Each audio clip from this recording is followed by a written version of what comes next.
Thank you mga kaibon. Maraming salamat po. Welcome back sa YouTube channel natin mga kaibon. Kumusta po kayong lahat for today's video? Sasagot po tayo ng katanungan ng mga kaibon natin. Kumusta mga kaibon? Welcome back. Ito po yung unang tanong sa atin ng kaibon natin. Good PM sir. Ask ko lang bakit kaya inaaway ng hen kapares niya?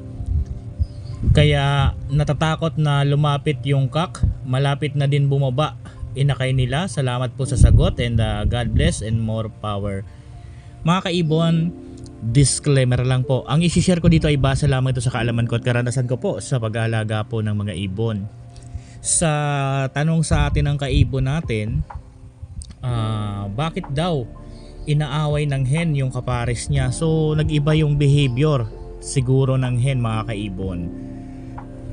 Ganito kasi yan mga kaibon.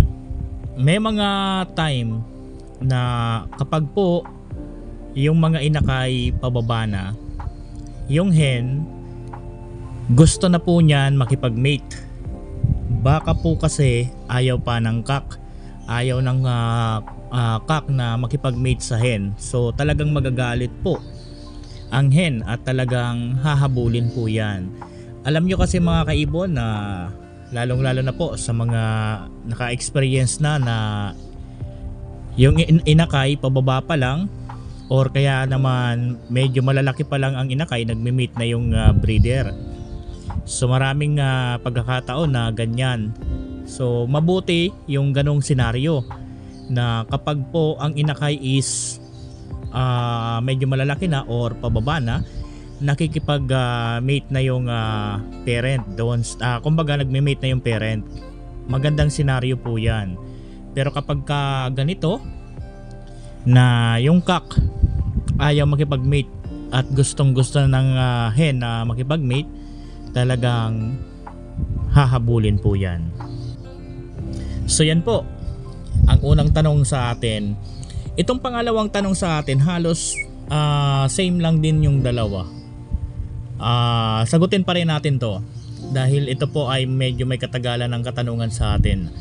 Good morning idol, tanong ko lang, bakit kaya dumidi pa yung proven cock? Meron naman silang inakay yung hen ko papatong sa cock, bakit kaya umiba na yung gender?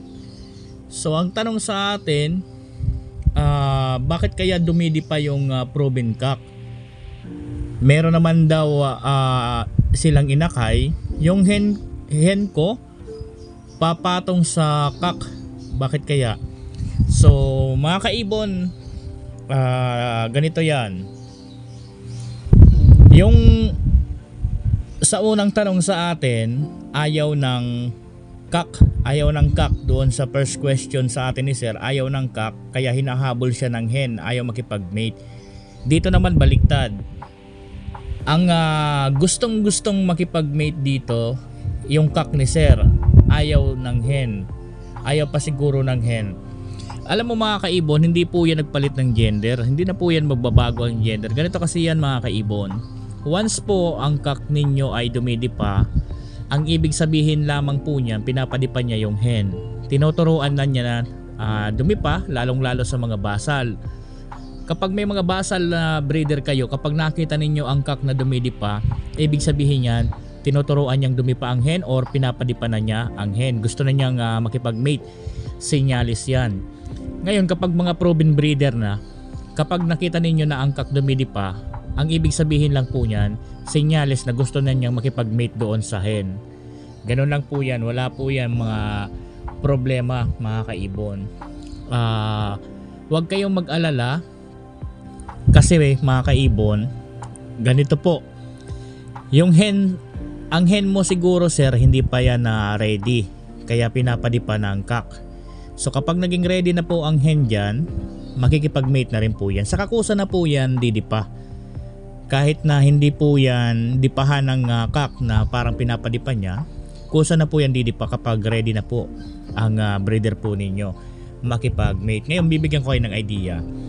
Sa ganitong senaryo na meron na pong mga pababaang inakay at malapit na pong bumaba ang inakay, number 1 pong gagawin po ninyo dyan, i-condition ninyo ang mga katawan. ng mga breeder po ninyo para ready po. In case na gusto nang makipag-mate ng bawat isa, ready na po dahil nasa kondisyon ang katawan. Alam nyo kasi kapag po ang mga ibon natin, sumusubo po yan sa mga inakay nila, medyo hindi kagandahan po ang katawan. Kasi po, busy po yan, kumbaga stress din. Lalo po kung marami ang sinusubuan. Talagang medyo mamamayat din po yan kahit puro pagkain ang tinutukan yan. Ang problema kasi dyan, pagkain nga ang tinutuka, isinusubo naman sa mga inakay. Kaya po, kapag po pababa na ang mga inakay, busugin nyo po ng busugin. Talagang gulay, araw-arawin nyo po yan, gulay. Pagkatapos po, seeds na mayroong halong sunflower para po more on protein para po mas mabilis tumaba po ang mga breeder natin. Kasi mga kaibon, kapag pababa ng mga inakay, konti na lang ang kain yan, ang babawi niyan yung breeder po ninyo. Kaya napaka-importante po na kapag pababa ng mga inakay, busugin po ninyo ng pagkain yung breeder para po talagang nasa kondisyon ang katawan kahit po may sinusubuan. Lagi ninyong tatandaan, gulay araw-araw, sunflower seeds, okay po yan.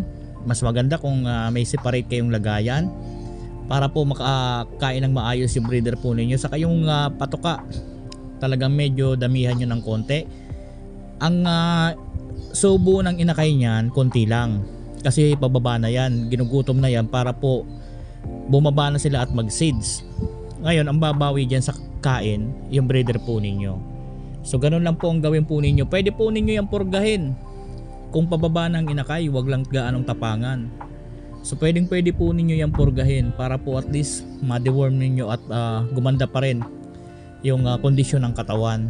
So sa mga pababa pa lang ang inakay, pwede yan. Pero kung may bagong pisa pa lang, malalaki pa lang, weeks old, wag.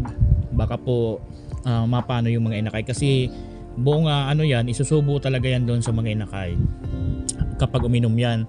Pero kapag pababa na, tinuturuan na rin yan, konti lang may inom ng mga inakay niyan. Kaya po, pwede po ninyo yan i-kondisyon. So yan po. Hanggang dito muna tayo mga kaibon. Pasensya na kung ngayon lang tayo nakapag-upload.